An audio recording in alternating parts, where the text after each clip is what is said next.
Man, you had a busy weekend. I was looking at some of your stuff over the weekend because we were all kind of working. Musk created a brand crisis, and Trump tariffs equals a perfect storm for Tesla. Apple, tariff uncertainty turns the supply chain upside down. And really the one I think that got perhaps the most attention, economic Armageddon. You're not feeling too good about anything, are you? Yeah, look, I mean, and we've talked for decades. I mean, I'm one to always look through near-term issues, structural, dot-com bubble, financial crisis, COVID date. The difference here is that for U.S. tech, it would be the ultimate, what I view as an Armageddon relative to the supply chain, and really take the core thesis that we believe U.S. tech is ahead of China, and that would really throw that out the window. And that's why we've written about it so much, because there's someone that spends so much time in Asia, so much time in fabs, in China, seeing how these things are actually produced. The reality of bringing it to the U.S., it's just, I view it as... Explain what's behind your belief, though, in terms of where is the cost then? We've been talking about a potential slowdown, given CapEx numbers, which are already incredible, would have to go even higher. But explain to me what is the Armageddon based on?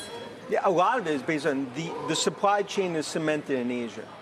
For example, if Apple brought it to the U.S., it would take $30 billion just to take 10% of that supply chain. And I believe iPhones, if they were built in the U.S., would be $3,000.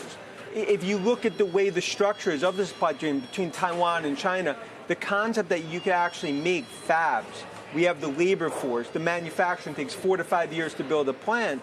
That's why it's Armageddon. And the reality is that once this snowball starts going downhill, data center demand, uncertainty, you've already created not just a recession, but it goes back to my whole career. For the first time, U.S. is ahead of China in tech.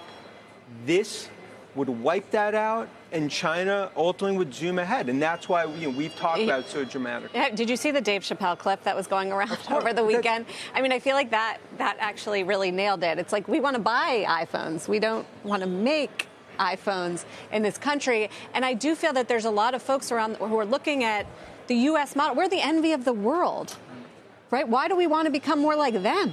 And my thing is, it's a sad day for U.S. tech. And, talking to so many within the supply chain, whether it's Asian, U.S. tech companies, what they could say publicly or not, private companies, the reality is that the reason it's an Armageddon is that this would really wipe out, in my opinion, the modern U.S. tech world relative to the way that we produce chips, the way that we produce hardware, how data centers are built, and the concept that we're actually going to build this in New Jersey, in West Virginia. It could sound in front of a microphone. It's just not reality, and that's why I felt very compelled to speak out. And is it from a stock perspective, it's trying to figure out what the worst case, what could this mean for Apple? We didn't downgrade any of our stocks. Why in terms not? Of rate. Why didn't you downgrade it? It's a great question. The reason is because if I believe this is permanent, then it's game, set, match. But if I believe that this is in some way temporary for a few months or some negotiated, we got to be able to look on the other side. Coming back to the big question that everybody has, and that we were having conversations with all the decision makers, or many, about this weekend. I'm sure you were having some of the same. Is it a negotiation, or is it permanent? Well, is it designed to raise revenue simply, and that's really what it's about, or is it really designed to lower barriers? I don't know. And for right away, just for this, street already 5 to 7% cut to numbers.